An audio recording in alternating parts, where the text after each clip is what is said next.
Bueno, eh, con el permiso de ustedes vamos a grabar esto, pues es con fines académicos. Bueno, les voy a explicar un poquito de cómo va a ser el orden de la sesión. Inicialmente vamos a empezar con las ponencias, con la ponencia de Ricardo Peña, y vamos a proceder a dar aproximadamente 15 minutos de preguntas. Pues va a intervenir la sociedad de debate, y después pues el público está en su libertad de hacer las preguntas. Entonces, me dan un segundito.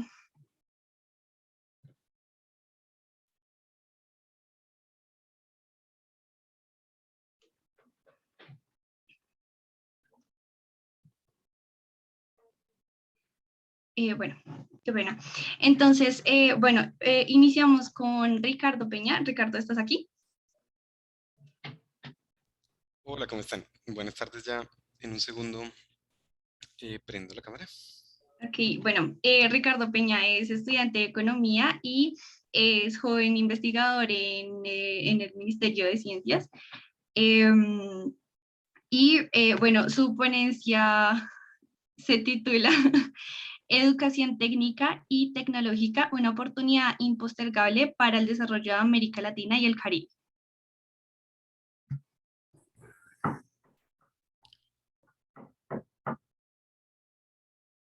Así es. Entonces, ¿ya me están viendo? Sí, se ve. Perfecto. ¿Vas a presentar? Tengo unas diapositivas, pero pues las presentaré cuando llegue Ah, el ok, momento. listo. Listo. Antes, ¿cómo comparto por acá? Share screen. Ah, listo. Sí, tengo habilitado el compartir. Sí, te acabo de hacer coanfitrión para que puedas compartir pantalla. Perfecto.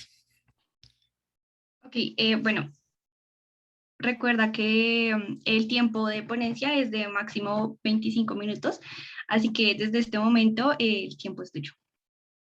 Muchas gracias. Entonces, esta ponencia es el producto del curso de desarrollo de economía de la Universidad Nacional y en ese momento, digamos que fue un momento muy particular, era el 2019, el 2020, primer semestre, antes de que el mundo se fuera a esta situación tan compleja que tenemos ahora. Y pues era el momento en que estábamos comenzando con la educación virtual y que se cuestionaba mucho pues el papel de la universidad en el computador. Entonces con esa idea en mente, que ya vamos a volver a ella, les presento la ponencia, se llama Educación Técnica y Tecnológica, una oportunidad impostergable para el desarrollo de América Latina y el Caribe. La idea de esta ponencia, los quiero convencer de la siguiente idea, y es que la profundización en la cobertura y en la calidad de la educación terciaria es una oportunidad para promover el empleo juvenil y la formalidad. Para convencerlos de esta idea, esta presentación está dividida en cinco etapas. La primera, unas pequeñas definiciones para que tengamos claro de qué estamos hablando. La segunda, desde la teoría económica y un poco un panorama, qué es lo que está pasando con la educación terciaria y los ingresos, un panorama de la región como tercer punto, después un énfasis en Colombia, unas propuestas de acción y finalmente una pequeña discusión sobre el SENA. Entonces, la educación terciaria es toda aquella que sigue a la educación secundaria. Se divide en dos grandes familias, la educación universitaria y la educación para el trabajo. Esta formación para el trabajo se divide a su vez en dos, la formación técnica y la formación tecnológica. La formación técnica es aquella que se encarga de formar a las personas en un oficio muy concreto, es decir, una tarea rutinaria para un producto pues final. Es decir, es una formación que no compete al saber científico de la profesión, sino que es un hacer práctico. La formación tecnológica, por el contrario, no es científica tampoco, porque no trata de entrar a la teoría del campo de acción, sino que busca formar a la persona en la capacidad de crear soluciones, de ser creativo en el lugar de trabajo y de proponer soluciones. Bueno, entonces este es como el papel en la definición de lo que está pasando. No obstante, realmente en nuestros países de Sudamérica lo que uno ve recurrentemente en la literatura y en las evaluaciones es que es lo mismo. Es decir, la diferencia es que el tecnólogo dura un semestre más, de pronto cuesta un poco más, tiene un nombre diferente, pero realmente no ahondamos bien. Ese es un primer punto a tener en consideración, que la diferencia está solo en papel y no se tiene en cuenta realmente. Ahora, por la naturaleza del técnico, es un empleo mucho más em, automatizable. Es decir, eh, si un soldador que hace una parte muy específica del proceso productivo, si esa empresa empieza a importar la parte o automatiza ese proceso, pues simplemente acabó. Entonces, la formación técnica es mucho más susceptible a la automatización. No obstante, la formación tecnológica no es susceptible. Es decir, una recomendación creativa no es reemplazable por un algoritmo o por una máquina. Primera idea clave. Em, Ahora, en la teoría, qué es lo que nos dicen? La, digamos, el paradigma de la teoría del capital humano de Gary Becker, pues la ecuación minseriana, ¿no? Entonces tenemos que ingreso depende de educación, experiencia, género y un montón de controles. Pero es precisamente esa variable de educación, años de educación, la que más aporta en la acumulación de capital humano, dado que influye directamente en la productividad de la persona. Entonces Montenegro y Patrinos, los dos grandes economistas del Banco Mundial en el área de educación, calcularon que en 2014 en América Latina un año de educación adicional de cualquier nivel, ¿no? Pero especialmente de la educación terciaria.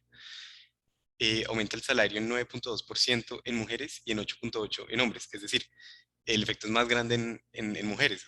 Es una herramienta para ir cerrando esa brecha de género que tenemos en la región. Y bueno, pues naturalmente a nivel agregado, una población más educada es una población promueve el mayor crecimiento económico, la mayor competitividad, una mayor innovación y desarrollo en el país. Y en general, para poder adquirir los beneficios de la apertura comercial se necesita una población que sepa manejar esa nueva información.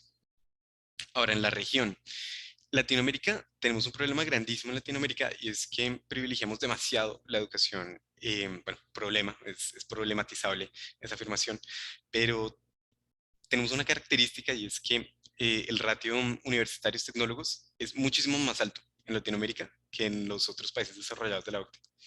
Entonces acá voy a compartir.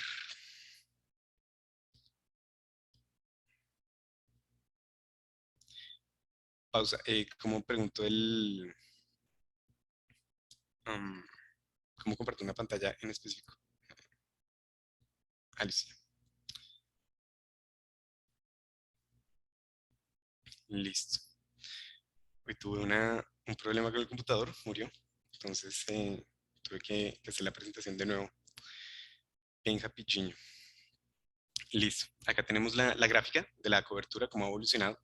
Este pequeño salto, bueno, eso es un cambio en la definición que tiene la UNESCO. No obstante, lo importante acá es ver que la educación secundaria, o sea, Latinoamérica ya superó ese problema. Ya tenemos un país con educación secundaria. El problema ahora es ampliar la educación terciaria. Como vemos acá, ha ido aumentando. No obstante, en los países de la OCDE, esta lineecita azul, que es la educación terciaria, está alrededor de 70-80%. ¿Por qué? Porque Latinoamérica le apostó a las universidades, a la formación universitaria terciaria. No obstante, es una formación mucho más cara a la que puede tener acceso un porcentaje mucho menor de la población. Y por eso es que le apostamos a tener pocos universitarios y no a tener muchos técnicos y pocos universitarios. Entonces, de vuelta a...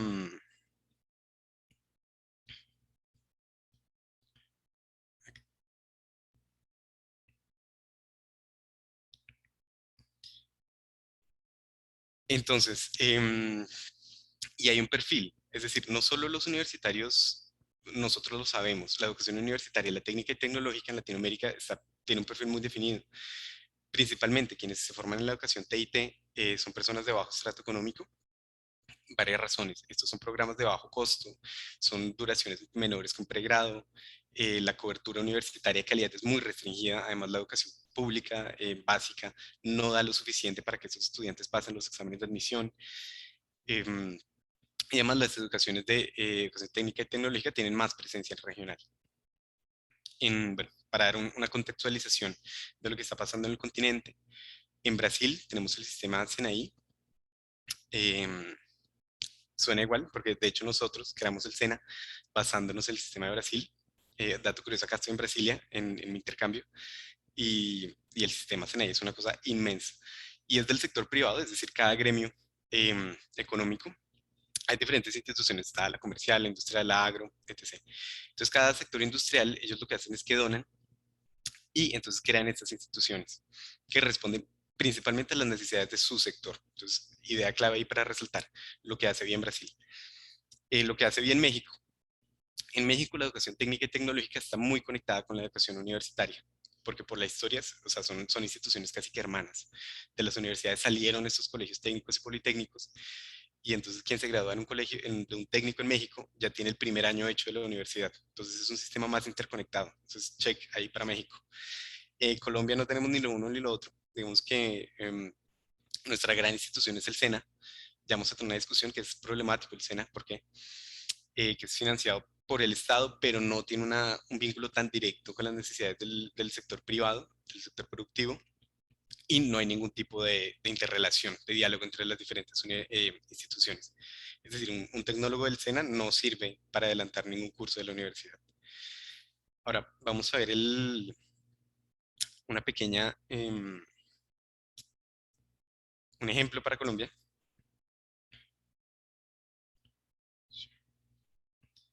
que es muy interesante, digamos que es a mi forma de ver el mayor aporte de la ponencia y es el siguiente gráfico. Organicé los cupos tecnólogos por cada 1000 habitantes en los 23 departamentos más poblados de Colombia. Acá también está expuesta la tasa de informalidad urbana y el PIB per cápita. Entonces lo que se ve muy claramente abajo es que hay menos tecnólogos donde más se necesitan, es decir, en los departamentos más pobres, con mayor informalidad urbana, con mayor desempleo juvenil, es donde el SENA está menos presente, que es la institución pública. Porque además la formación terciaria no llega a las regiones. ¿Por qué? Porque la formación universitaria privada o tecnóloga privada, pues va a donde haya poder adquisitivo y en las regiones, en esa Colombia profunda no la hay. Entonces simplemente la única opción que queda es la opción pública. Y la opción pública, como vemos en este gráfico, no está llegando a donde debería llegar. En este gráfico vemos un poco el impacto, pues no el impacto, sino una pequeña anatomía de cómo son los ingresos de quienes se forman en este tipo de educación y quienes no. Esto es 2016, esto se sacó de la ELCA. O sea, son datos de la ELCA, la gráfica es elaboración propia. Entonces vemos acá esta gran barra negra, que es o sea, este gran truncamiento, para ver que efectivamente el salario mínimo es un determinante del mercado laboral. Y lo que es interesante es que es muy escalonado, es decir, si un niño, si pusiéramos a cualquier persona a dibujar la gráfica intuitivamente, sería casi igual a esta. ¿Por qué? Porque tenemos que, como uno intuye, quienes se forman en primaria y secundaria, la gran mayoría, la gran mayoría no logra ni siquiera el salario mínimo. Y entonces, ¿en qué momento llegamos a ese rompimiento en el cual más de la mitad de la población gana por encima del salario mínimo? Con la educación tecnológica. Hay un salto importante en términos de ingreso de la educación secundaria a la técnica, pero el salto más importante sea la técnica a la tecnológica. Y en el siguiente gráfico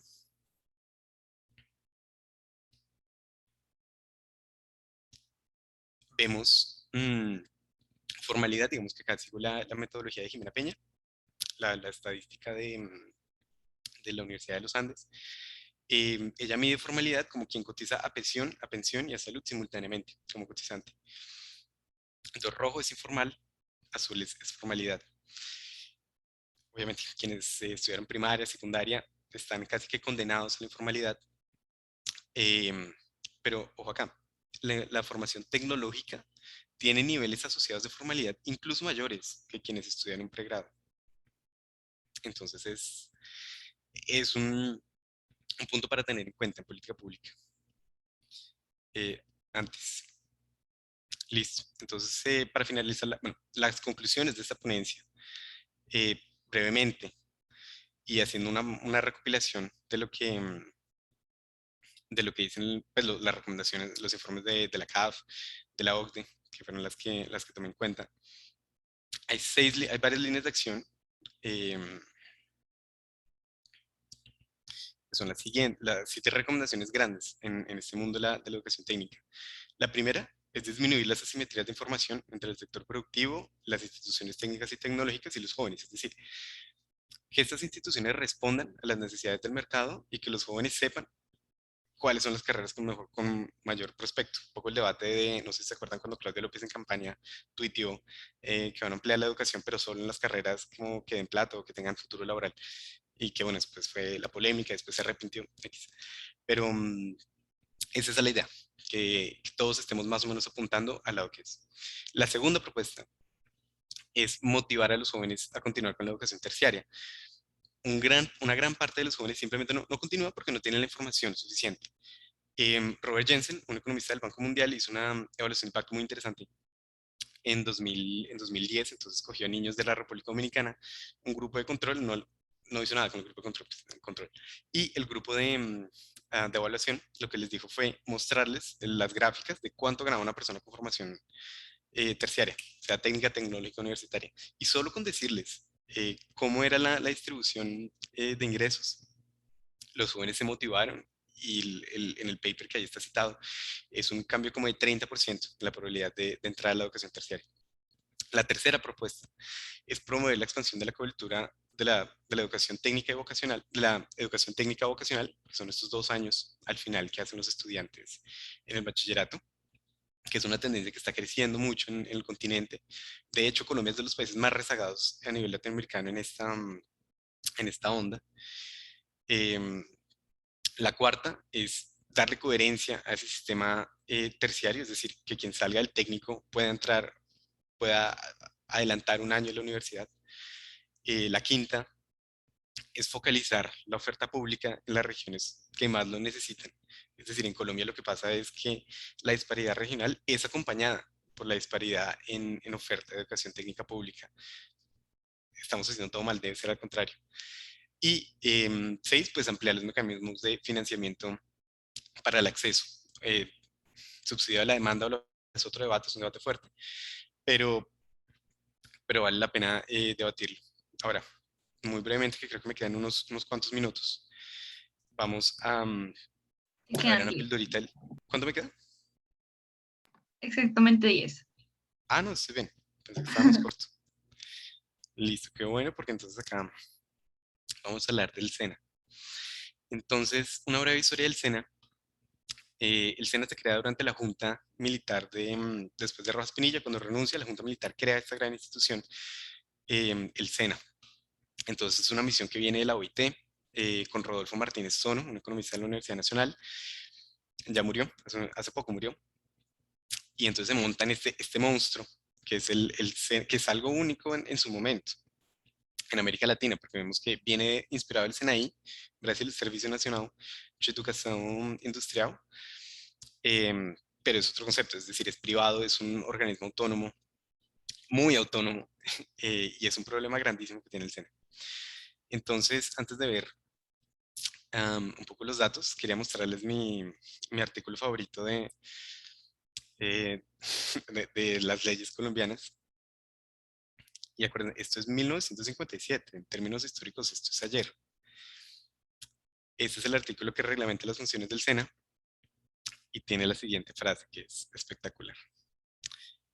Dicha labor, la formación pues, la formación técnica, tendrá por objeto la preparación técnica del trabajador y la formación de ciudadanos socialmente útiles y responsables, que posean los valores morales y culturales indispensables para el mantenimiento de la paz social dentro de los principios de la justicia cristiana. Y esto fue ayer. Y el SENA entonces muestra esta característica de, no es para el empleo que se crea el SENA, sino es para el orden social. Eh, y este fue el primero de uno de los de varios traspiés que ha tenido el SENA en lograr su objetivo real, que es promover el empleo, especialmente la población juvenil. Y es que el SENA, bueno, primero vamos, es que acá tenía el computador, se me reinició, entonces perdí la presentación que tenía. Vamos con el otro lado por acá. Bueno, el punto es que en 2012, bueno, los parafiscales son esta contribución a la nómina que tenían que hacer los patronos por sus empleados. Y bueno, en 2012 cambia la resolución. Pero antes de 2012, los ingresos del SENA solo por parafiscales eran 0.2% del PIB nacional. Solo los ingresos por parafiscales. Porque obviamente el Estado entra con más. Y luego 2012, pues disminuye a la mitad, pasa del 2% la cuota del SENA a 1% por trabajador, por nómina. Y ahora está en 0.1, 0.12% del PIB, que igual es un valor inmenso. Y llega además, y adicionalmente, pues tienen las transferencias del Estado. Y lo que pasa es que el SENA es una entidad absolutamente hermética. Em, Uno va a ver las bases de datos del SENA y son muy cerradas. Ellos tienen, es un organismo autónomo, entonces tienen unas consideraciones especiales en el tratamiento de su información. Incluso ha tenido una crítica muy fuerte por el hecho de no compartir su información completa. No se sabe muy bien en qué se gastan los dineros del SENA. También es una entidad fuertemente influida por la política, ha tenido un montón de escándalos de corrupción. Y el problema es que el SENA forma el 58% de los técnicos y tecnólogos en Colombia. Y es un monstruo. Y precisamente em, no es el mejor monstruo. Acá es un artículo reciente y lo interesante acá es lo siguiente, es decir, el promedio de quienes se forman, es decir, el ECAES, el ECAES TIT, de quienes se forman en el SENA en promedio, es menor que la nota, que el promedio nacional. Y además, está en el último quintil, está en las últimas posiciones, o sea, está de 131 entre las 185 instituciones evaluadas. Y es la principal colombiana, y es la que tiene más recursos. Y acá vemos otra vez la crítica. Em, Este profesor Víctor Manuel Gómez tiene una crítica muy importante al SENA, y es eso, que es un monopolio de los dineros de la educación, y es preocupante para el sector productivo, porque en Brasil ellos son los que, el mismo sector productivo es el que determina cuáles van a ser los cursos, de acuerdo a sus necesidades, obviamente. Y acá, por el contrario, el sector productivo paga los fiscales, ahora es menos, pero en todo caso, pero no tiene ningún mecanismo real para ver que lo que se esté enseñando en el SENA sea lo que ellos necesitan. Y como conclusión general, em, este tipo de formación el SENA en Colombia se le conoce como la Universidad de los Pobres. Y es precisamente esa institución que debería formar a quien no tiene más oportunidad y debería formar eficientemente y debería formar en profesiones y en oficios que lleven a un empleo digno, que promuevan la formalidad y a pesar de que llevamos mucho tiempo, ya 60 años casi bueno, con esta institución y en América Latina en general, aún nos falta bastante. Y la ponencia no se trata de promover la expansión universal de la educación técnica y tecnológica, sino antes, más bien, es de hacer que lo que ya tenemos sea mucho más eficiente, porque ya vemos en los datos que sirve, y a la gente le funciona, y a los jóvenes les cambia la vida porque les promueve la formalidad y el empleo. Em, entonces, esta es la ponencia. Espero haberlos convencido de la idea principal, que vale la pena, que aún hay mucho por hacer, y que definitivamente es un reto que tenemos para las siguientes décadas en la región. Muchas gracias.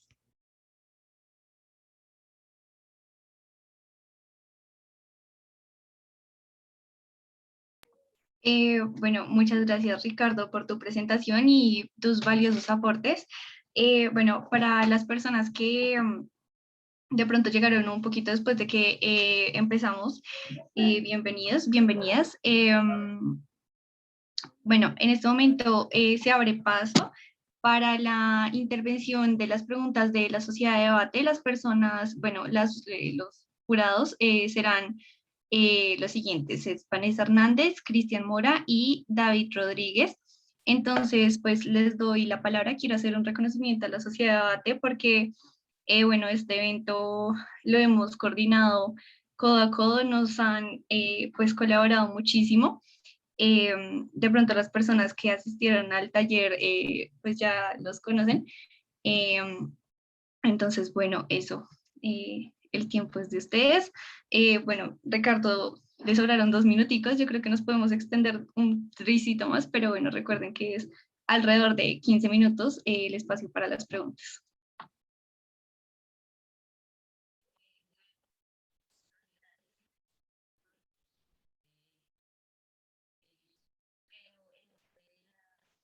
Creo que Vanessa tiene un micrófono abierto, pero no te estamos escuchando. Oh,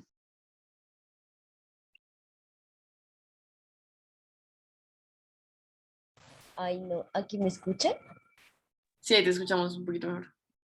Bueno, lamento las complicaciones con el micrófono. Espero que me escuchen. Em, en nombre de la Sociedad de Debate de la Universidad Nacional, les damos las gracias por esta invitación. Es muy valioso para nosotros poder escuchar nuevas ideas, escuchar como investigaciones tan profundas y tan bien hechas. Es realmente un honor para nosotros estar acá. Y bueno, pues luego de agradecerle a Ricardo por su exposición, por compartir con nosotros su proyecto, quisiera preguntarle algo. Eh, digamos que la exposición parte de la premisa de que las personas que tienen escasos recursos tienden a acudir a estos espacios técnicos. Pero pues creo que esa premisa, digamos, en su mayoría es cierta, pero también existen personas que acceden a becas, que acceden a la movilización a otras ciudades, y eso lo podemos ver, por ejemplo, en la universidad en la que estudiamos, que está llena de personas de otras ciudades que no tienen los mismos recursos que las personas que viven en Bogotá, etc., etc., etc. Entonces, digamos que la propuesta me genera cierta preocupación por las personas que también tienen escasos recursos, pero que deciden acceder a la educación, digamos, tecnológica, no técnica, sino tecnológica, por toda esta narrativa que existe de que la universidad es lo mejor, de que con un diploma se llega a más lejos, incluso aunque los resultados, como ya lo vimos, pues no es así. Sí, como qué alternativas de empleabilidad tendrían estas personas que acuden a la tecnificación, a la tecnologicación, no sé cómo decirlo, que acuden a una opción tecnológica como nosotros que estamos en este momento estudiando en la Universidad Nacional. Sí, qué opciones de empleo tienen o qué opciones de alternativas económicas tienen en esta propuesta que tú nos traes, porque digamos, asumiendo que esto se ejecuta a nivel social y cada vez hay más personas que se tecnifican, ¿en qué escenario quedarían las personas que acudieron en un momento a esta narrativa tecnológica y que pues cuando salen de la universidad no tienen empleo? ¿Sí? Como, ¿qué pasa con esta población dentro de tu propuesta? Que igual creo que es una población importante, porque las narrativas llevan a que se genere esta población y que sea grande considerablemente. Claro. Em, bueno, como vemos en el grafiquito de formalidad, las personas que se gradúan de un tecnólogo tienen incluso mayor probabilidad de entrar en el mercado formal que quienes tienen un pregrado. Em, yo creo que la narrativa, como tú lo dices, es un sesgo que tenemos acá los latinoamericanos, que también lo tienen acá mucho en Brasil, me he dado cuenta. Y es que la formación técnica o tecnológica se ve como algo como el plan B del plan B.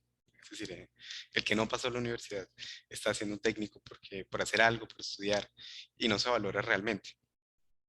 Y además, bueno, en Brasil no tanto, en Brasil como que el sistema, el aparato productivo lo valora mucho más. En Colombia está muy desconectado, pero digamos en Europa, en Alemania, em, o sea, no solo no existe ese preconcepto, digamos, de las personas, es decir, quien estudia no sé, quien estudia para ser peluquero, para ser carpintero, para ser mecánico, es una persona de igual valía social para el resto de la sociedad. Es una persona que incluso va a encontrar trabajo probablemente más fácil que una persona formada en una universidad. Y siento que también es un esfuerzo que tiene que hacer la sociedad, el aparato productivo, por empujar a estas instituciones a que produzcan lo que ellos necesitan. Y, y entonces, digamos, es una invitación para los países de la región a, a realmente tener una coherencia entre lo que se enseña y lo que necesita el país. Y en ese campo, en esa situación, pues es un gana y gana para el aparato productivo y para esa población.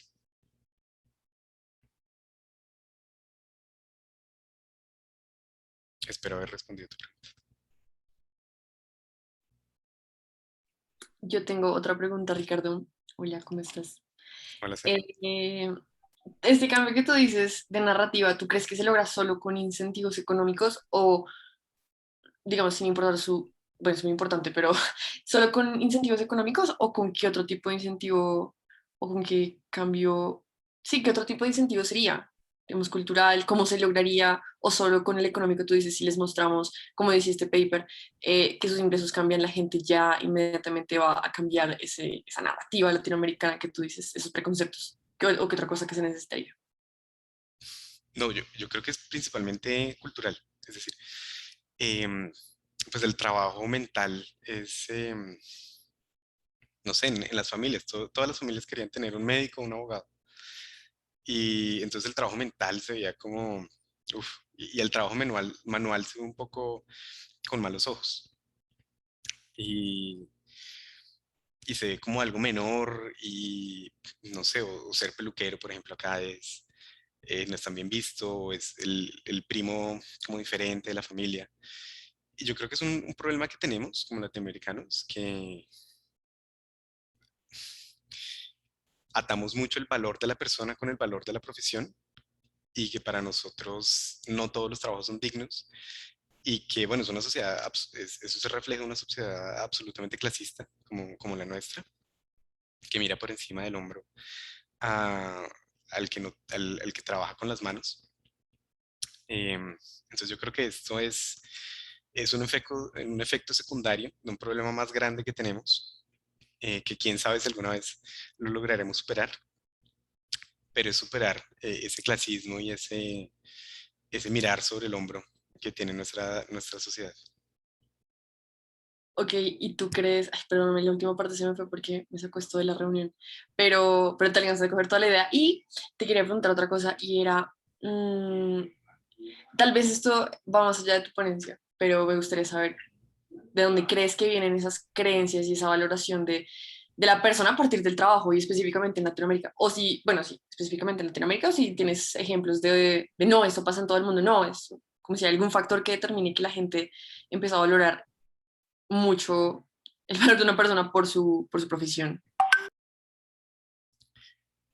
Sí, yo creo que es filosófica la pregunta también. Em, pero, bueno, por ejemplo, acá en la República, pues, ahorita no estoy en Sao Paulo, estoy paseando por Brasilia, pero en Sao Paulo, en una república, las casas estudiantiles se llaman repúblicas, dato curioso. Y bueno, en la república son casi todos franceses, estoy hablando con ellos. Em, digamos que, pues obviamente hay de todo, ¿no? Como acá también hay un poco de clasismo allá, pero en una sociedad igualitaria, es decir, hay diferencias, obviamente, pero está más fuerte la concepción del ciudadano, es decir, acá, digamos, en Colombia, bueno, por la pobreza y la historia que hemos tenido de desigualdad, mm, es complejo, pero digamos, en Europa eso no pasa. Es decir, el hijo de un carpintero va a la misma escuela que el hijo del banquero, ¿sí? Entonces tenemos estos espacios de unión. Entonces las personas no evalúan a la otra persona en términos de en qué trabaja o en qué trabajan los papás, porque hay una sociedad mucho más unida. Entonces, de pronto esa es una consecuencia de que nosotros somos muy, o sea, que los ricos están por un lado y los pobres están por otro lado y la clase media está acá en la mitad y no se ven, no se tocan, no se hablan. Em, que en Europa no pasa tanto. Y para eso también, bueno, es interesante pensarlo, la Universidad Latinoamericana, por ejemplo, en Buenos Aires, los ricos y los pobres van a la UBA, todo el mundo busca ir a la UBA. Acá en Sao Paulo, en Brasil, es curioso porque todos los ricos van a las públicas, porque son las mejores. Y como tienen la mejor educación, se llevan todos los cupos. En Colombia es al revés, como que hay una separación entre qué clases sociales van a la universidad pública y qué clases sociales van a las universidades élite privadas. Entonces, quedemos con el caso de Argentina, que es un espacio donde la UBA, donde es más o menos, bueno, no miti-miti, pero más o menos refleja la distribución poblacional de la sociedad.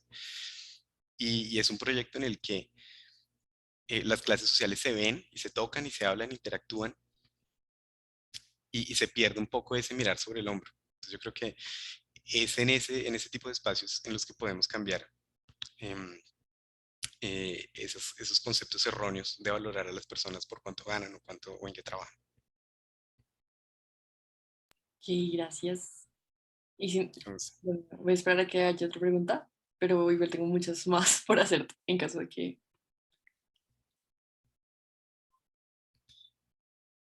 creo que claro, Sara. eh, no voy a aprovechar, yo sí voy a aprovechar porque ese tema me parece muy interesante. ¿Tú qué crees de Reto a la U? Este programa que, bueno, ¿lo conoces? Si no lo conoces, No, ¿cuál es? Reto a la U es el programa, la Universidad Nacional de hecho salió con el distrito y lo que hacen es que personas que están viendo técnicos y tecnológicos ven clases con profesores de universidad, de la Universidad Nacional. Entonces, pues yo conozco ese programa porque piden estudiantes para ser monitores de esas clases y la expectativa es como esa, que la gente que está haciendo un tecnológico o un técnico pase a la universidad. Eh, y yo leo esto como un incentivo a no promover la tecnificación ni lo tecnológico, sino la universidad es más importante que todo. Pero ¿tú qué crees de este tipo de como de política? ¿Se debería hacer De otra? ¿Es incentiva. buena? No sé qué piensas. Es que digamos que, o sea, yo pienso que para quien quiera vivir de un trabajo manual, es decir, quien le guste la carpintería y sea feliz siendo carpintero, que seguramente va a tener niveles de ansiedad y de estrés mucho menores que, no sé, que un doctor, un abogado. Quien realmente le gusta el trabajo manual debería ver el trabajo manual como un punto final, como un fin en sí mismo. Pero lo que pasa en Colombia es que vemos el técnico y el tecnológico como el plan B. Entonces, sí, yo creo que ese proyecto que estás mencionando es eso. O sea, es decirle a la gente que está estudiando estos programas, no, pues, que están haciendo ya, cámbiense lo antes posible. Y tampoco se trata de culpar a esas personas, porque muchas de esas instituciones técnicas y tecnológicas son de pésima calidad. O sea, nomás el SENA está debajo del promedio nacional.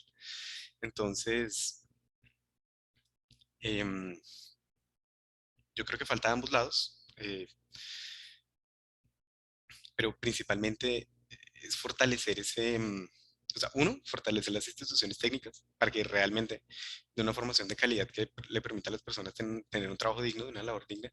Y en segunda instancia, em, que la educación, que el trabajo manual, que el trabajo técnico, tecnológico, se vea como un fin en sí mismo y no como un plan B. Que en Alemania es eso, bueno, no sé. Eso ya lo quitaron, pero en Alemania los chicos se graduaban del colegio y entonces había un consejo de profesores y el consejo de profesores decía, estos son los más pilos, no sé cómo, son los mejores matemáticos, ellos sí pueden ir a la universidad y daban un vale verde, un check verde y decían, estos más o menos van a ir a un colegio formación tecnológica. Decían, este le gusta más el trabajo manual, y entonces, desde el mismo colegio, eran los profesores los que decidían cuál era no sé, para qué servía cada alumno, que es una cosa, eh, distópica. Eso ya lo quitaron, obviamente. Pero eso logró que en Alemania quienes trabajaban en un trabajo manual, pues o sea, era igualmente valorado y son instituciones de calidad y ganan lo mismo.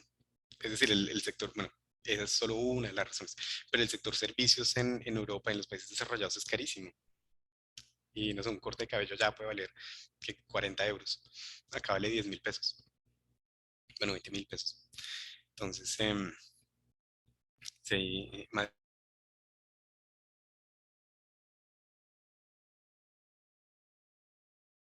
Madiero es lo que tú piensas.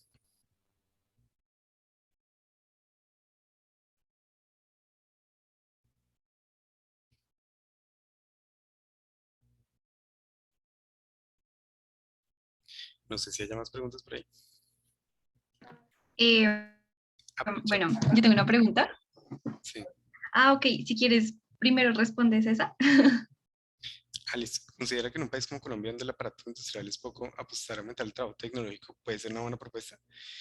Em, es decir, o sea, hay tecnólogos que no necesariamente son industriales. Es decir, puede haber un tecnólogo, qué sé yo, en hotelería y turismo. O sea, una persona que sepa de management o, no sé, en gastronomía, que proponga una distribución diferente al restaurante o que proponga un método diferente de hacer las compras de los insumos del restaurante. Es decir, cuando hablamos de tecnólogos, sí, se confunde con industrial, pero no necesariamente es industrial. Y pues digamos que ya o sea, la economía ya está transitando a Colombia nunca pasó eh, Colombia nunca pasó realmente por la etapa industrial, pero pues ya está muy tarde, ¿no? Ya no vamos a volver allá. Eh, vivimos en una economía de servicios y no hay nada de malo. Eh, lo que sí es necesario es que los aparatos grandes donde hay oportunidades, sea allí donde están enfocadas las carreras de los técnicos y los tecnológicos. Porque lo que pasa con el SENA es que, no sé, el SENA oferta, qué sé yo, 12.000 cupos en hotelería y turismo, en una ciudad donde ese sector económico puede ser ínfimo, ¿sí? Porque no hay mecanismos de información que le digan al SENA, listo, esta ciudad necesita tantos tecnólogos en hotelería y turismo, o tantos en gastronomía, o tantos en carpintería, qué sé yo. Entonces lo que termina haciendo el SENA es que ofrece un montón de cursos, la gente se forma y no encuentra trabajo en la ciudad en la que vive. Ese es el problema. O sea, bien puede ser industrial o servicios, ¿no? Tanto faz, como dicen en Brasil. Pero lo que sí es importante es que sea enfocado a lo que necesita el país.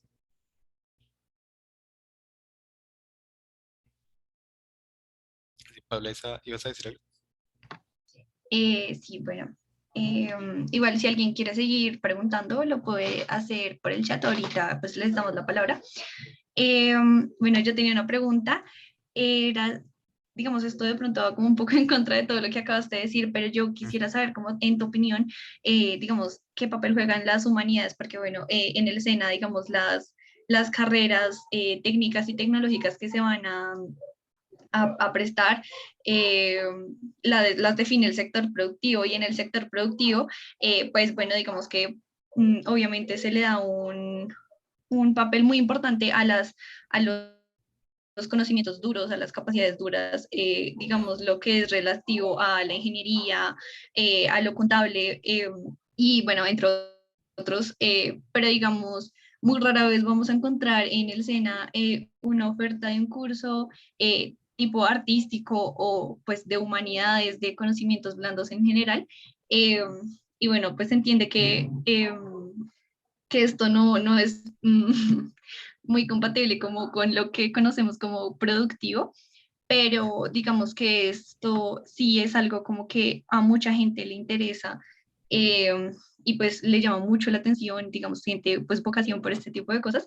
Y bueno, pues esto lo digo más que todo a propósito de lo que acabaste de, o bueno, de lo que dijiste hace unos momentos, de que las personas, digamos, como un médico, un ingeniero, miran por debajo del hombro a una persona, pues digamos con un técnico o un tecnólogo, pero siento que esto también pasa pues por parte de estas mismas personas a las personas que estudian tipo antropología, artes plásticas, artes escénicas. Y entonces pues sí quería saber más o menos tú qué piensas al respecto. Ese, yo creo que esa pregunta que tú pones refleja el debate. ¿Quién fue el que escribió? Fue la vicepresidenta, creo, cuando dijo que había demasiadas psicólogas o demasiadas sociólogas, no me acuerdo. Y bueno, que eso despertó el debate, ¿no? Y hace unos años también un debate muy fuerte en Europa porque varias universidades dijeron, no, pues vamos a cerrar la facultad de psicología, porque la universidad es pública, la gente es la que está pagando estos cursos y a quién le sirve la historia y la filosofía y para qué pagamos esto con dineros públicos. ¿Sí? Em,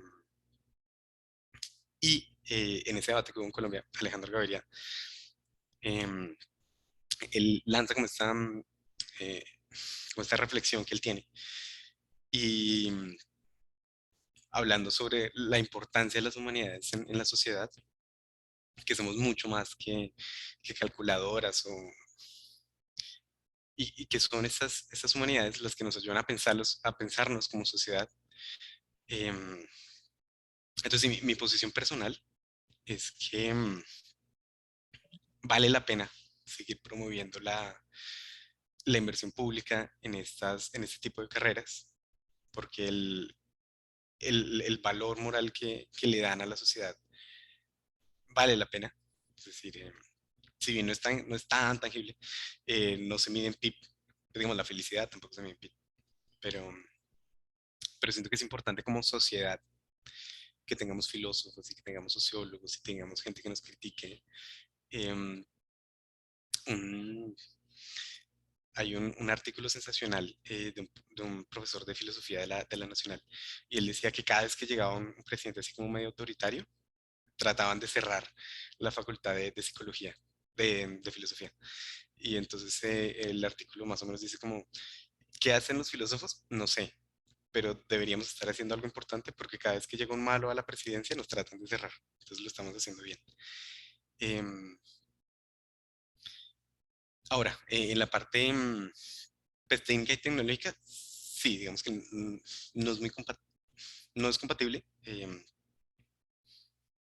Y yo creo que ese tipo de humanidades, porque requieren realmente pensarnos profundamente. Y ese pensamiento profundo es más afín a la educación terciaria universitaria que al otro tipo de formación técnica y tecnológica. Listo, muchísimas gracias. Bueno, por temas de tiempo vamos a dejar el espacio de preguntas ahí, fue mi culpa, perdón. Eh, entonces, pues en este momento eh, empezaría la ponencia de Juan Esteban Ruiz. Eh, Juan Esteban, ¿estás ahí? Hola, sí, buenas tardes a todos.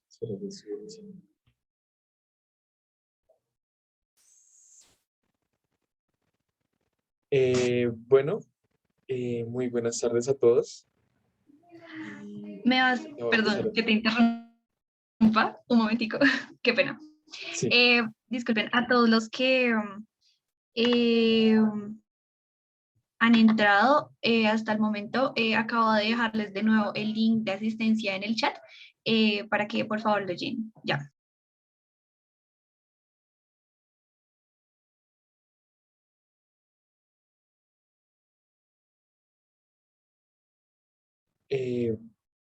eh, bueno, esperaba empezar a presentar.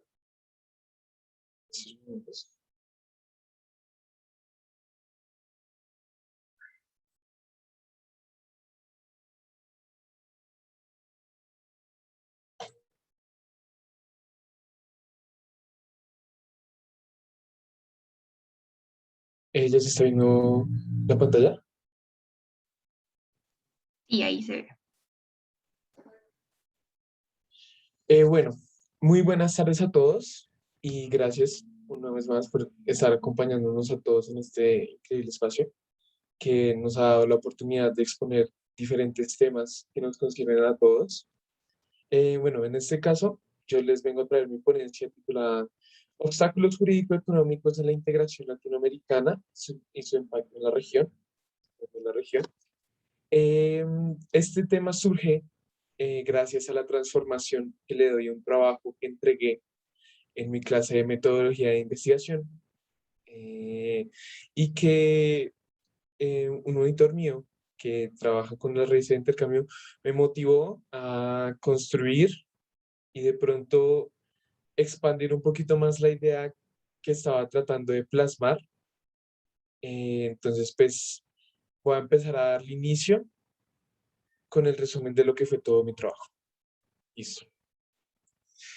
En esa ponencia lo que yo intento exponer es los procesos de integración que le abren paso a Latinoamérica a las dinámicas del comercio internacional, un contexto histórico de estos procesos a través de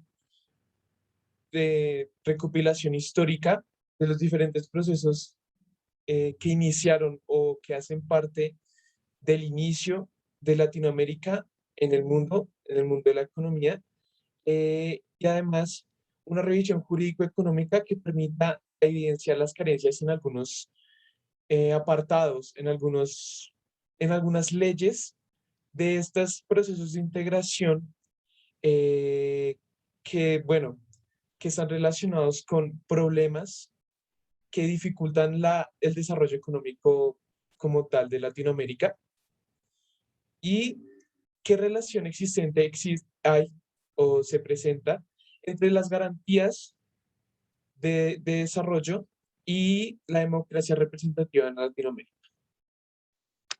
Bueno, yo voy a empezar por dar la noción que yo estoy tomando en este momento de la globalización y pues son las figuras económicas jurídicas usadas en la práctica de las empresas y estados para que desaparezcan las barreras del comercio. Para este inicio del apartado me voy a basar enormemente en un trabajo excelentísimo de Whitaker titulado Comercio, Integración y Competencia en la Perspectiva Internacional.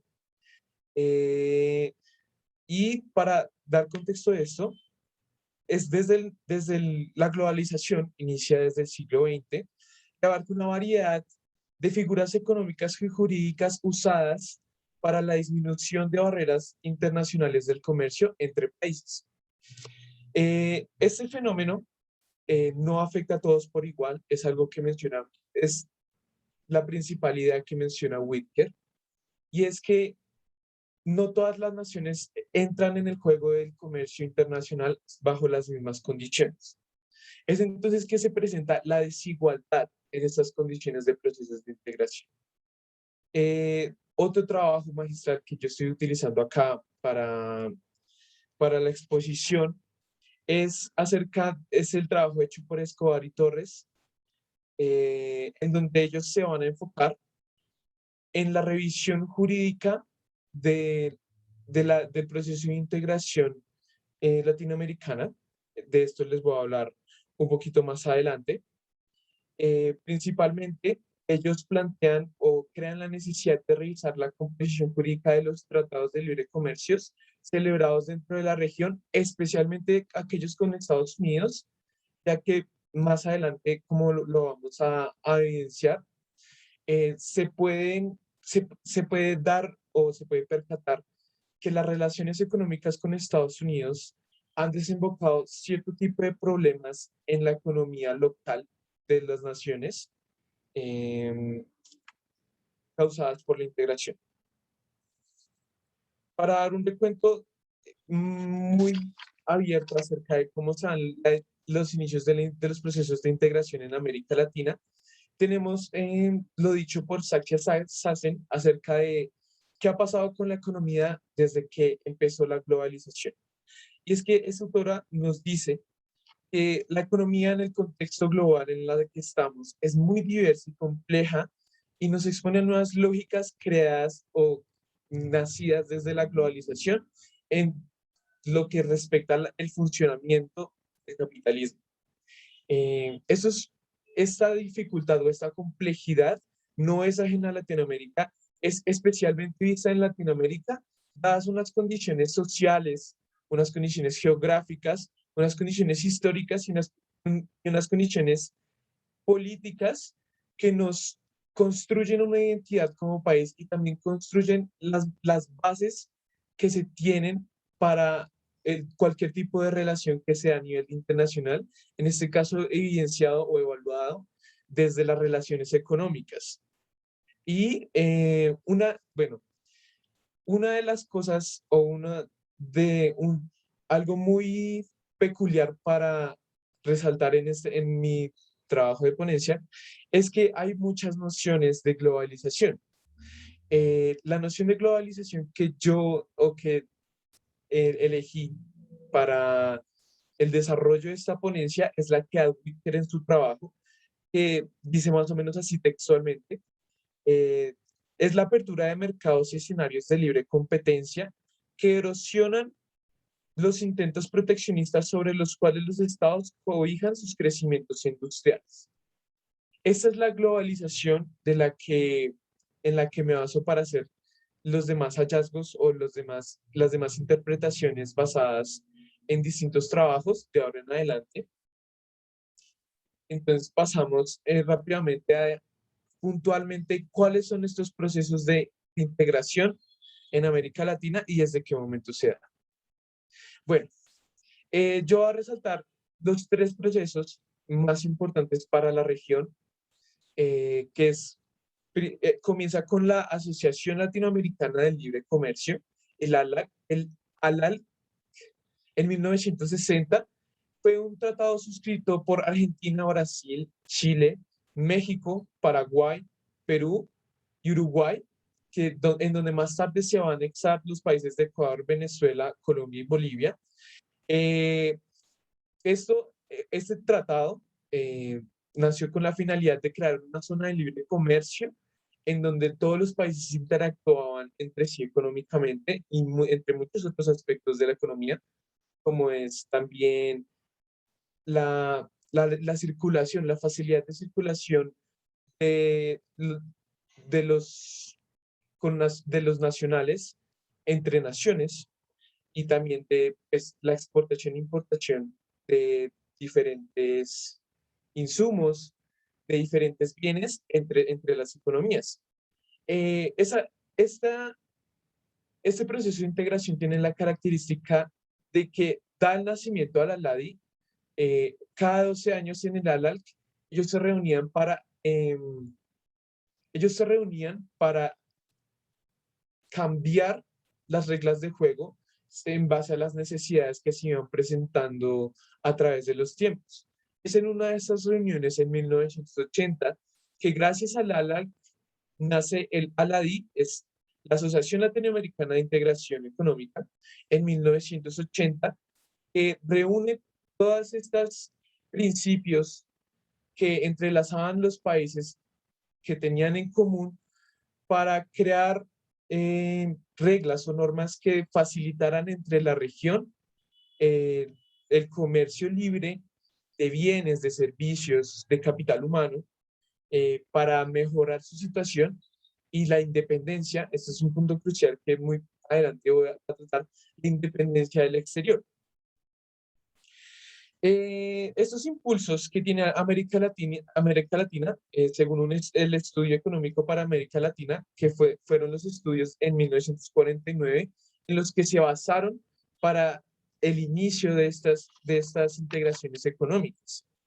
Y finaliza este macro de procesos de integración con el Mercosur, suscrito en 1991, que Palacios lo describe como un instrumento ofensivo de apoyo para la inserción en la economía internacional. Este tratado, a diferencia de los dos anteriores, tiene unas características esenciales que los diferencian y que crean dos conceptos diferentes de integración. Estos son los regionalismos, que son dos tipos. El regionalismo cerrado se caracteriza por ser el ALALC y el ALADI, que pues uno de ellos, el ALADI, es la transformación del otro, pero con los mismos ideales, caracterizan el regionalismo cerrado, que visto desde Palacios, trata acerca de unas políticas enfocadas en la cooperación económica y la independencia del extranjero. Estos países lo que tenían en mente entre este proceso de entre los 60 hasta los 90 estaban a disposición de crear o de participar de estos procesos de integración con la finalidad de protegerse del extranjero. Ahí es cuando en los 90 cambia la dinámica de Latinoamérica frente a cómo se ve en la economía internacional, es cuando se habla de un regionalismo abierto. Un regionalismo abierto caracterizado por Palacios es de la creación de bloques geográficos y de integraciones muy flexibles y abiertas que más que proteger a la región del exterior es impulsarla a ser competitiva frente al comercio internacional y frente a diferentes regiones, como lo puede ser en los procesos de integración que tiene o las dinámicas en las que está sumergida Asia en la economía, de la importancia que tiene Europa en la economía, e incluso de la importancia que tiene nuestros vecinos geográficos, Estados Unidos, en la economía internacional. Esto causa, o a raíz de esto se pueden evidenciar puntos de vista diferentes, al menos diferentes de lo que normalmente se considera o de lo que normalmente se cree que ha causado estos procesos de regionalismos. Bueno, no sé si todos los que están acá están en Twitter. Creo que es una herramienta muy, es una herramienta que nos ayuda a comprender de diferentes maneras cierto tipo de discusiones que se crean muy naturalmente entre economistas. Y una de las más recientes, o no tan recientes, pero sí en este año, es acerca de cuáles han sido los beneficios de la apertura de los mercados desde los 90 hasta el día de hoy en la región. Uno de los puntos de vista en los que yo me baso es en el hecho por Herrera, y es acerca de cómo a partir de los 90, cómo a partir del regionalismo abierto, también se suscriben ciertos tipos de tratados de libre comercio con Estados Unidos, con distintas naciones de América Latina.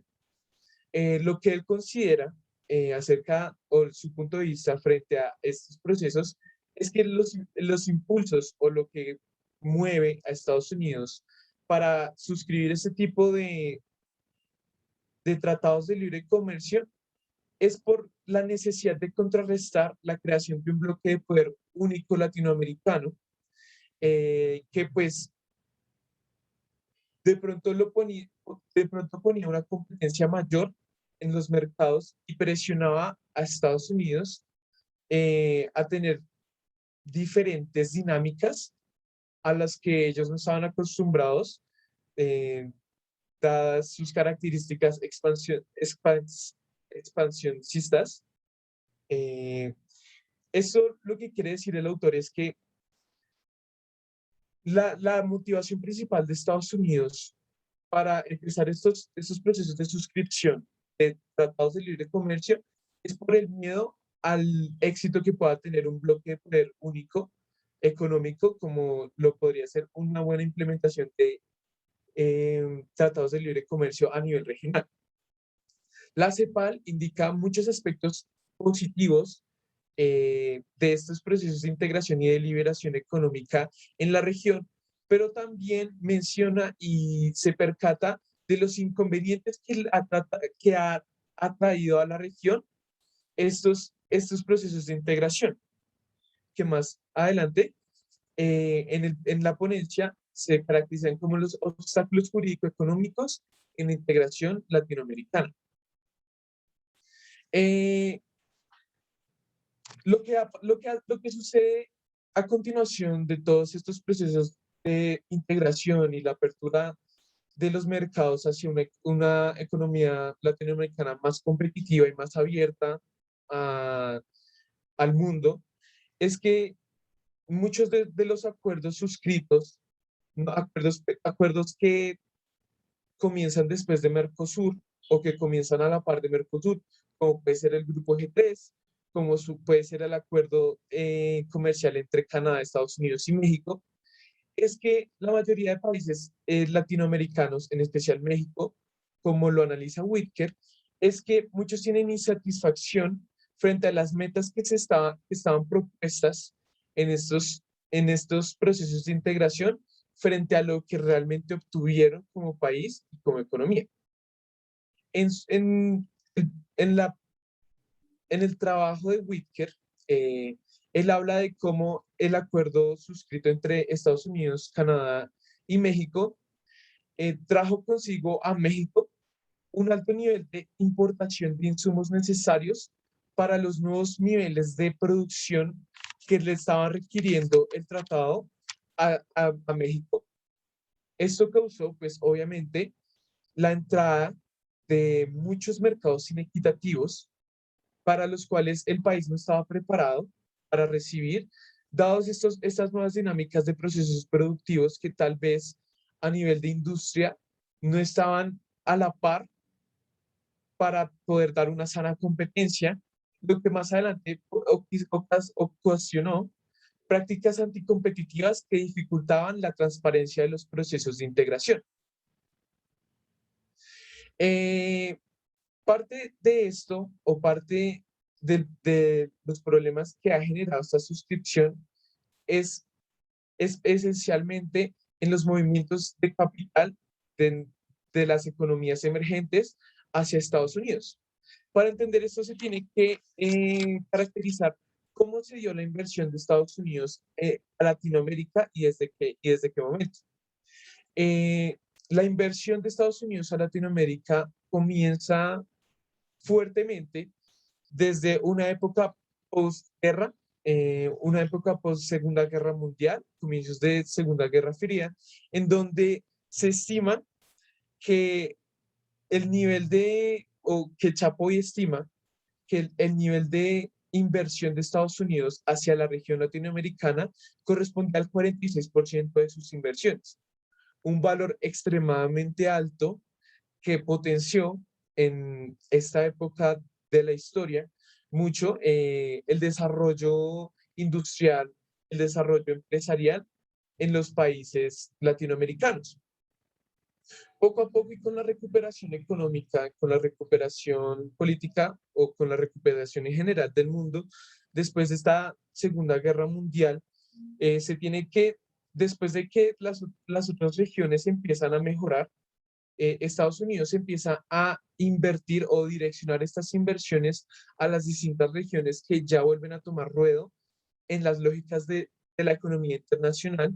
Y entonces el nuevo porcentaje de inversión de Estados Unidos hacia la región pasa de ser de 46% a un 14,6%.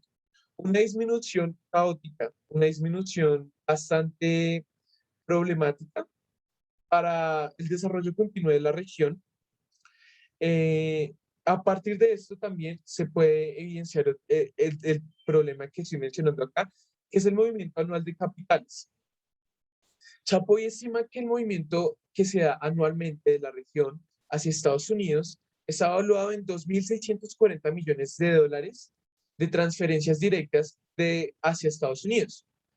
Esto lo contrarresta o lo compara con la salida de capitales que se da en las economías de desarrollo, ya que es bastante curioso y notorio cómo en las economías de desarrollo los aportes anuales de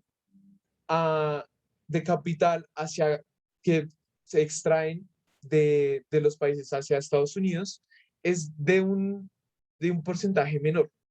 Específicamente son 1.691 millones menos que se están extrayendo de los países en desarrollo. Esto Chapoy lo puede o lo trata de explicar como una falta de políticas que promuevan el bienestar y que promuevan la protección de las economías nacionales latinoamericanas que permiten que ese tipo de movimientos de capital y demás problemas que se van a mencionar más adelante acerca de prácticas anticompetitivas sigan ocurriendo en en los países de la región. Eh, un, Algo muy importante a resaltar de la situación actual, de un ejemplo muy importante en estos momentos, es lo ocurrido con todo lo que ha pasado con la pandemia, y no solo con la pandemia, sino las constantes guerras en las que estamos en el mundo de hoy, todos los sucesos importantes que han afectado a nivel global, eh, el COVID, ¿sí? La guerra comercial que ha tenido China con Estados Unidos, eh, lo- el- la nueva, el nuevo la nueva transformación el, del conflicto en Oriente, ¿sí? Con la toma de Kabul. Cómo esto o cómo las posiciones que toma Estados Unidos frente a estos problemas internacionales nos afectan o condicionan nuestra economía respecto a los problemas en las que Estados Unidos decidió no estar. Entonces, Caetano plantea una pregunta bastante válida y bastante importante para entender los problemas que ha causado eh, los tratados de libre comercio con Estados Unidos, y es, ¿estamos condicionados económicamente a Estados Unidos? La respuesta es sí. Nosotros estamos completamente condicionados a las decisiones políticas o económicas que tome Estados Unidos de una manera casi que absurda, casi que exagerada, porque cualquier tipo de interacción que haya tenido Estados Unidos con el exterior, que haya causado algún tipo de problema, nos ha golpeado económicamente, ¿sí? Y nos ha afectado en cuestiones de desarrollo.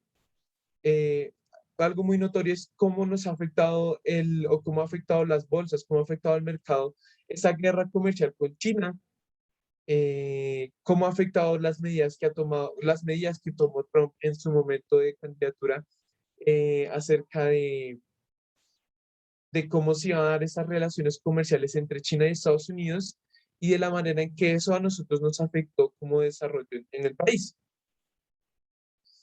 Eh, a, a través de la revisión de cómo estamos relacionados o cómo se dan las relaciones con Estados Unidos y de la manera en cómo estamos condicionados con Estados Unidos, es entonces que se ven los obstáculos observados en el trabajo de Escobar y Torres. eh, el esencial y el que se adapta a la ponencia que estoy presentando es la falta de leyes claras que protejan la industria nacional frente a las prácticas anticompetitivas. Esta inmersión rápida de Estados Unidos en nuestras economías y la falta de preparación de la industria nacional para entrar a competir con una industria mucho más desarrollada ha abierto la puerta para la creación de prácticas anticompetitivas en los países de la región, que crean conglomerados y crean poderes dominantes dentro de la economía. ¿Qué significa esto? Las industrias que llegan son capaces de manipular los precios debido al tamaño y debido al tipo de relaciones que manejan con la economía. Son lo suficientemente grandes para tener cambios de precios en el mercado y crear conglomerados que los beneficien particularmente y afectan a la economía nacional. Esto se caracteriza como el poder dominante que tienen esas industrias frente a las industrias nacionales. Ejemplos reales que han pasado o que se han presentado en la región pueden ser, por ejemplo, el caso de Pramer CSA y de Cobertes CSA de la provincia de Salta, en Argentina, de cómo esa proveedora Pramer dejó de proveer señal de cable a Ecoete, única proveedora de señal de cable en Salta, a través de la manipulación de precios. Otro ejemplo muy importante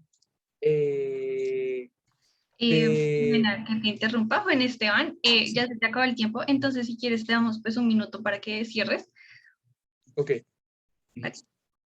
Bueno, Es evidente que sí está pasando ese tipo de conglomerados o sí se están formando ese tipo de conglomerados que afectan la economía bajo el modelo de prácticas anticompetitivas horizontales de control de precios. Esto hizo en el trabajo de Escobar y Celanistán. Bueno, rápidamente, ¿cómo afecta la democracia representativa su papel en la integración? Eh, los países o las naciones expresan su descontento o intentan expresar su descontento a lo que ellos encuentran o se encuentran con una falta de disposición de mecanismos participativos que les dejen expresar al gobierno sus inconformidades. Esto ha sumado a la desconfianza que le tiene el pueblo al gobierno, a las medidas que se supone esperan que toman y a la falta de una representación democrática real, reemplazada en una representación tecnocrática. Esto se ve evidenciado a través de la implementación de encuestas como reemplazo a la democracia representativa real del pueblo y de sus necesidades reales. Esto para unas conclusiones rápidas, qué pena el manejo del tiempo. Y una de las conclusiones macro de la ponencia es la falta de garantías jurídico-económicas en los procesos de integración económica y la falta de protección de industrias de la práctica anticompetitiva ralentiza el proceso de desarrollo económico de la región. El poder dominante de los conglomerados en los distintos sectores de la economía regional eh, tiene una fuerte influencia en el mercado local a su habilidad de la fijación de precios, afectando las dinámicas del mercado y el bienestar final, el bienestar general, que ralentiza los procesos reales de integración. Ese pues era mi trabajo para la ponencia que estoy presentando acá. Muchas gracias por su atención.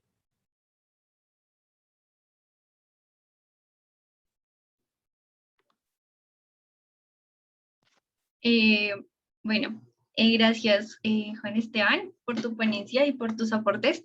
En este momento se abre el espacio para las preguntas de la sociedad de debate y también quienes quieran pueden pedir la palabra o dejarla en el chat para pues proceder después de la intervención de la sociedad de debate. No olviden que hay que, pues quienes no lo han llenado, llenar el formulario de asistencia para registrarse. Gracias.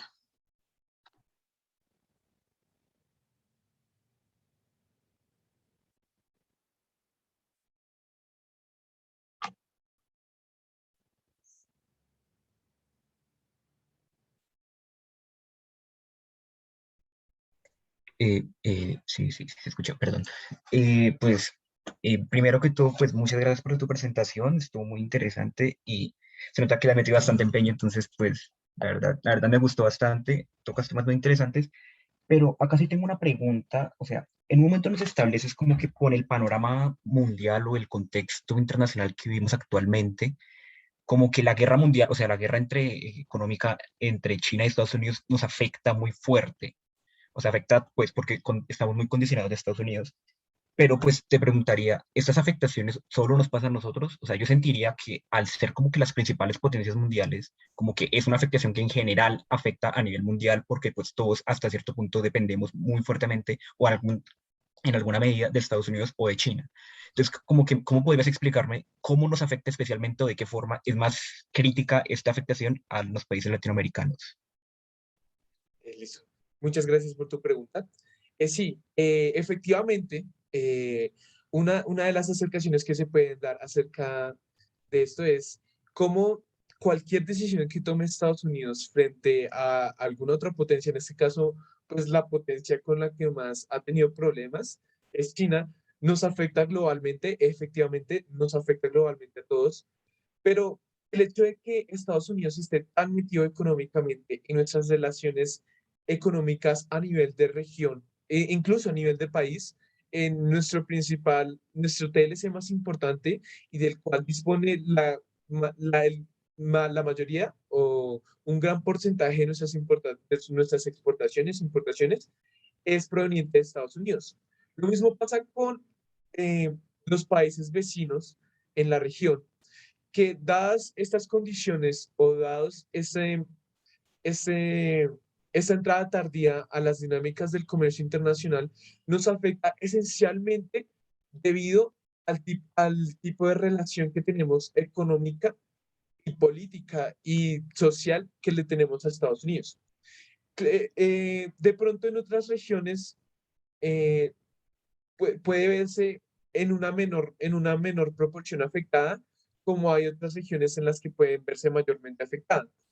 En mi opinión, y basado en lo que he podido evidenciar, es que en las regiones con los peores desempeños, o bueno, los desempeños más bajos o la participación más baja en el comercio internacional, que están mayormente ligadas a los tratados celebrados con Estados Unidos, son especialmente golpeadas por la situación política o, el partido que toma Estados Unidos frente a las problemáticas globales.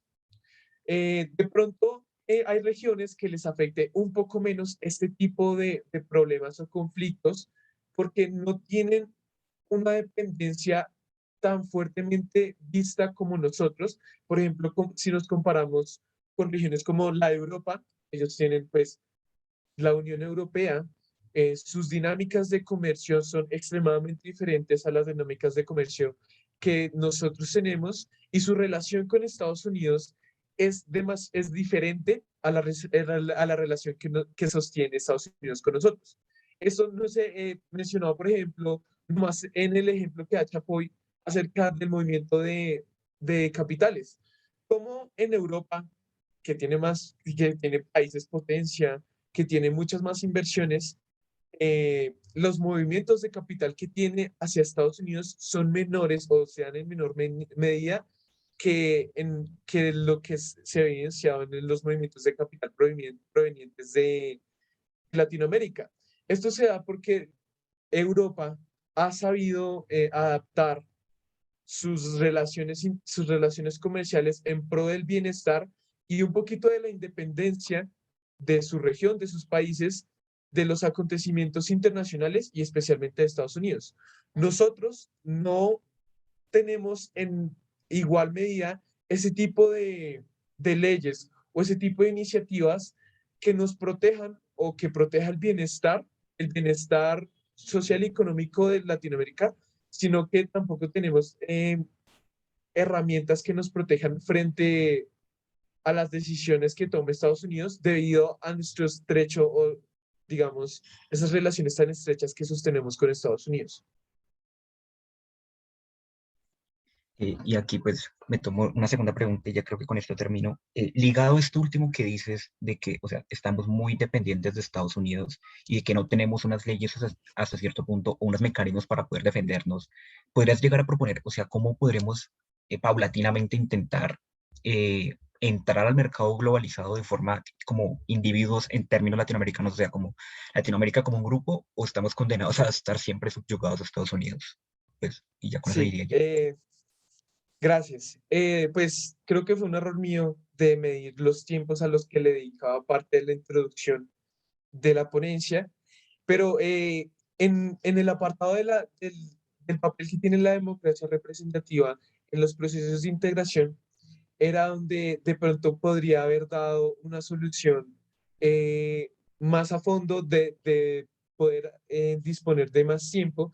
Y es que los procesos de integración se ven fuertemente afectados por la democracia participativa de los tecnócratas que suscribieron y que están a cargo de las relaciones económicas internacionales. Son aquellos que pueden tomar iniciativa, que dudo mucho que tomen iniciativa propia, para entender y escuchar al pueblo en sus necesidades y las opiniones que tienen frente a las relaciones económicas que sostenemos con Estados Unidos. En el apartado de la democracia participativa, ponía como ejemplo el inconformismo de los papicultores colombianos frente al exceso de importaciones y cómo esto ha afectado a la economía, o bueno, cómo esto ha afectado las dinámicas del comercio de papa y de cómo ha afectado los precios de la papa nacionales, y cómo esos papicultores intentaban expresar estas problemáticas al gobierno, y de pronto el gobierno en sus dinámicas tecnócratas, en su representación técnica, una representación basada en encuestas que hacen, que eh, ellos pretenden dejar de escuchar a la población y escuchar a las estadísticas para determinar qué sea lo más beneficioso en cuestiones de políticas frente al comercio exterior, frente a los tratados que tenemos, y de cómo estamos dejando que la industria exterior afecte nuestra industria nacional. Yo considero de que, aunque es muy difícil salir de estas dinámicas, siento que parte de la solución saldría de unas dinámicas de representación democrática que permita al pueblo expresar eh, sus opiniones o expresar sus inconformismos frente a cómo se está establecido las relaciones económicas con el exterior. Oh, Ah, Juan, tengo una pregunta. Eh, bueno, es que te iba a preguntar eso. Tú hablas de entender las necesidades del pueblo y que en las conclusiones ahorita repetiste que no entiendes o que las encuestas no son suficientes. Yo te quería preguntar, uno, ya que nos das la alternativa de la participación ciudadana, si no crees que la participación, o sea, bueno, la pregunta sería, ¿tú crees que no hay participación representativa en Colombia? ¿Crees que no existen mecanismos de participación representativa en Colombia? eh, Creo que los mecanismos de participación representativa económica se ven muy de pronto cerrados, o se ven no se ven de pronto demasiado inmersos en las decisiones políticas, como lo es la representación tecnocrática de lo que suponen los tecnócratas, son las necesidades o de pronto las mejores decisiones económicas para el pueblo. Eh, de pronto, este inconformismo, aunque se ha expresado, no es tomado en cuenta a la hora de hacer políticas para y por el pueblo, ¿sí? En el trabajo de Rojas, suscrito también en la ponencia, habla de cómo los problemas de la representación real y de cómo la representación tecnográfica ha cambiado las relaciones de representación verídica de la población mediante a lo que los tecnócratas interpretan basados en estadísticas, de encuestas, que de pronto, aunque pueden ser muy técnicas y pueden ser claras, no expresan de igual manera los inconformismos o necesidades del pueblo de la forma que lo haría una representación democrática, una representación real del pueblo, reemplazando la representación tecnográfica. Solo para completar la pregunta, es que no entiendo. ¿Cuál sería ese mecanismo? O sea, ¿existen las encuestas? Y a mí me pregunta el Dani yo qué pienso y cómo me siento y que me hace una encuesta muy completa, así, 2 horas una persona sentada le responde. ¿Cuál sería la otra opción o la opción de los autores, perdón? ¿Cómo sería tangiblemente? O sea, le preguntan a las personas, a los gremios, hay más votaciones, hay más representatividad en el Congreso, solo es eso, me gustaría saber tangiblemente cuál es esa otra opción. De pronto, como lo dices tú, una representación en la política como tal, una ampliación de la escucha ya en el Congreso, o de pronto de las agremiaciones, un diálogo directo del gobierno y de las personas encargadas de las políticas públicas, un diálogo directo con las agremiaciones, por ejemplo, en este caso, con los papicultores. eh, o sea, considero, los autores, pasaron los autores, que una conversación entre el gobierno y los papicultores va a poner sobre la carta o sobre la mesa una una visión más específica y mejor construida de sus preocupaciones y problemas que las interpretaciones que le puede dar los tecnócratas a través de encuestas básicas hechas a los papicultores que de pronto no alcanzan a comprender o a dimensionar de manera completa y eficaz cuáles son sus opiniones frente a las políticas tomadas por el gobierno. Ok, vale, gracias.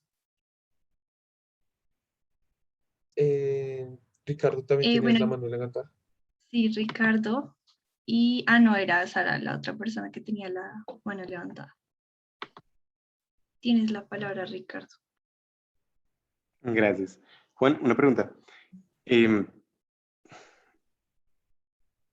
Tengo una duda con respecto a tu uso de pues, del término pueblo.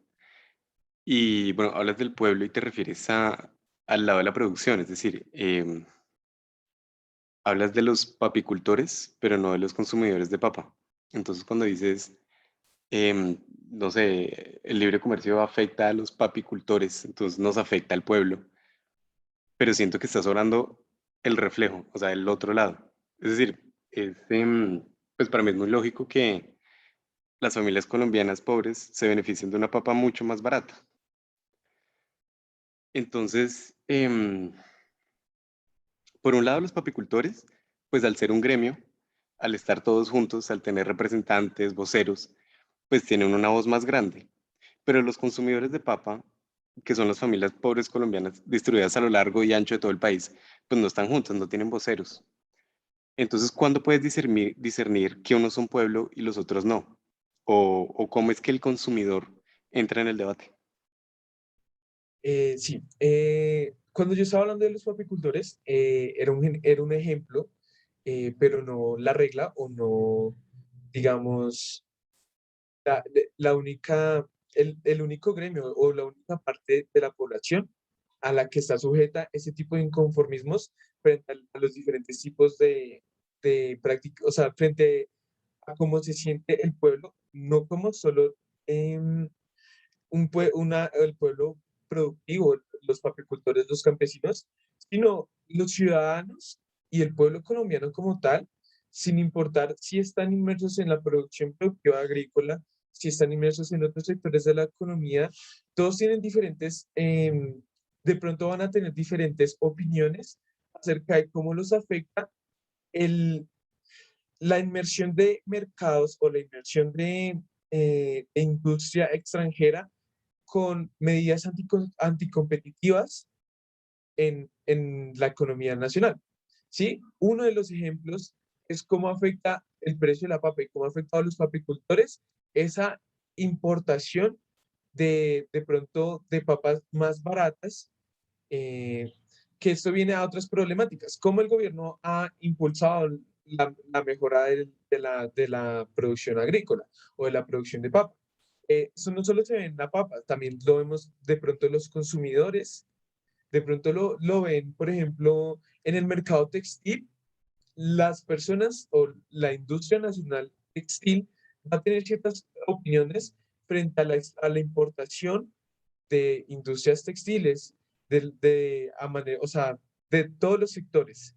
Realmente es, o sea, esto de la opinión del pueblo, más allá de distinguir entre si son consumidores o productores, habla de la posición del pueblo sin distinguir entre, entre, entre estas clasificaciones en general de todo el pueblo colombiano frente a cómo se dan las relaciones económicas en Estados Unidos y cómo los han afectado o beneficiado gracias eh, al tratado. ¿Sí me hago entender?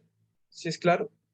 Eh, no se trata de las opiniones o lo que pueda decir el pueblo productor o pobre, porque realmente no comprende únicamente las opiniones de las personas, de la población de escasos recursos, sino es del pueblo colombiano como un todo.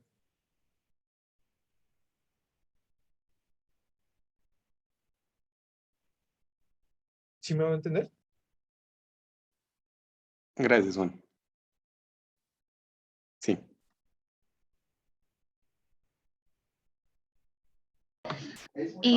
Bueno, alguna persona tiene otra pregunta o quiere hacer algún comentario? Yo ahorita, Mauricio Gómez, tienes la palabra. Sí, pues muchas gracias, Juan, por la presentación. Bueno, pensando en integración regional, digamos que lo primero que uno se le viene a la mente es la Unión Europea y precisamente como esa integración económica que tienen por medio del euro. Entonces, la pregunta es por qué en las integraciones económicas que han habido en Latinoamérica no se ha podido llegar como a una integración, digamos que monetaria.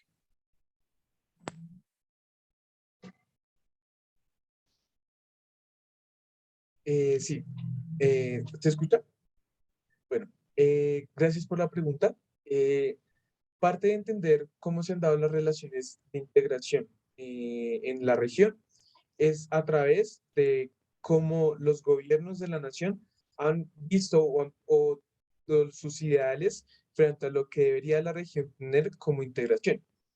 En el desarrollo de este trabajo, pero digamos por temas de extensión de lo que iba a tratar la ponencia, uno de los trabajos citados de Montenegro para esto era cómo la construcción de una identidad eh, latinoamericana afectaba las relaciones que teníamos como región. ¿Qué pasa?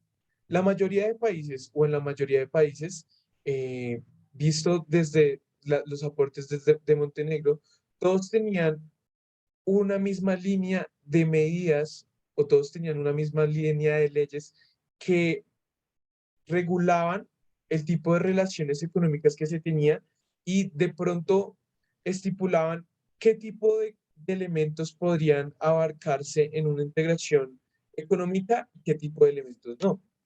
¿Sí? En la revisión que él hace de todas estas, de pronto, de las leyes de los diferentes países, él se encontró que muchos de los países tenían ciertas posiciones frente a una integración regional completa como la de Europa, que tienen una moneda, que tienen, bueno, unas dinámicas mucho más abiertas de lo que se pueden evidenciar acá, y es porque estas relaciones económicas no se dan de la misma manera o no se ven implementadas de la misma manera en base a lo que las naciones de Latinoamérica dictaminan sean lo mejor para sí mismas, y esto ha construido una línea política o una identidad latinoamericana que construye unas leyes o unos principios bajo los cuales ellos estipulan qué tipo de relaciones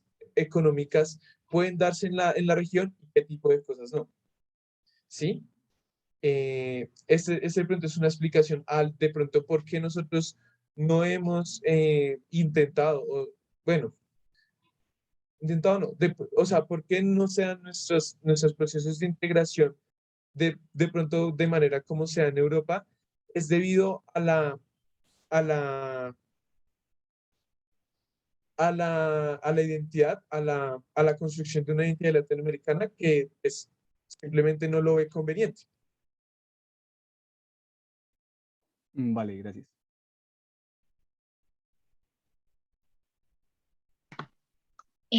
Bueno, de nuevo, por temas de tiempo, pues vamos a cerrar el espacio de preguntas.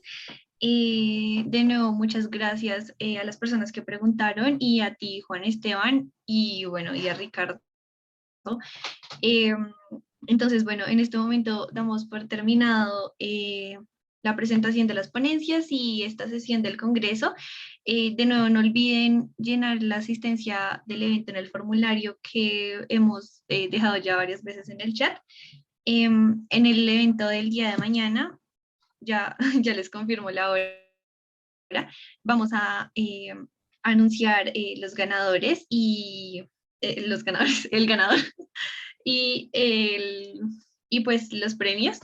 Em, espero pues que todos ustedes puedan puedan participar. El evento es mañana de 10 a 12 a.m. Es una charla de la economista y ex miembro de Revista Intercambio, Catherine Ramírez Cubillos, y que se titula El hoy y el mañana del comercio electrónico en Colombia y el mundo. Entonces esperamos contar con su apoyo y muchísimas gracias por pues, su participación y su disposición. Y bueno, y de nuevo, gracias a la Sociedad de Debate pues, por su colaboración y por este trabajo que hemos venido, de hecho, venido haciendo pues codo a codo.